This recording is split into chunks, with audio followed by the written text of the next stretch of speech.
In the Fear is My Homeboy community, we call ourselves fear bosses. This means we're the boss, not our fear. We realize we'll never be able to outrun our fear. And what you fear is going to be very different than what I fear. And what you fear at 20 is very different than what you fear at 40. And men and women, we process and internalize fears very differently. But we choose to call the shots, and we choose to go scared. Even if we're doing it with shaky little Bambi knees, we're moving forward. That's what a fear boss believes. Because when you can really manage your fear, you will become more innovative. You will become more confident. You will start to take more risks for yourself. You'll start to connect more powerfully and profitably.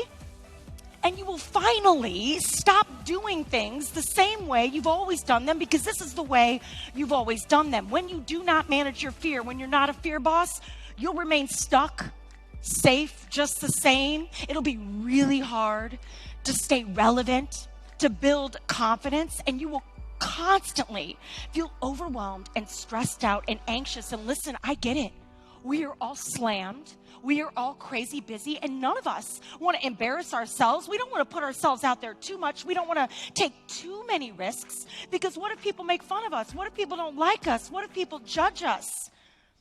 And can I just have a sidebar on that for a minute? Because I get this question a lot. People get nervous to put themselves out there or start something new because they're worried about people judging them and not liking them. I'm going to say something to you right now, and I hate to break it to you, but people already don't like you. People are already judging you, and people are already making fun of you. Can I get an amen?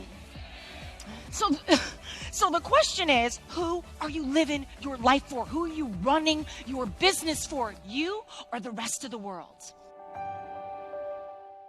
The goal should not be fearless.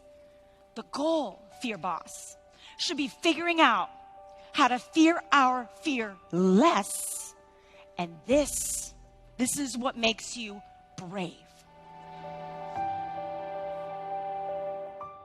You are already doing uncomfortable things and living to talk about it every single day. And yes, I get it. It's terrifying and scary to try new things and take a risk and put yourself out there. And the bad news is that scary things never get less scary.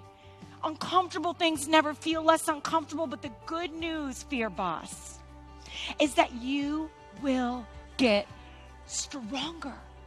You will get stronger. A fear boss knows one thing to their core, and it's this: we're going to either win or we're going to learn, but we will never lose. I'm going to say that again. We will either win or learn, but we will never lose. Why do we give the power to fear and to failure and to mistakes? So no mistakes, only gifts. You can't let the slip up stop you.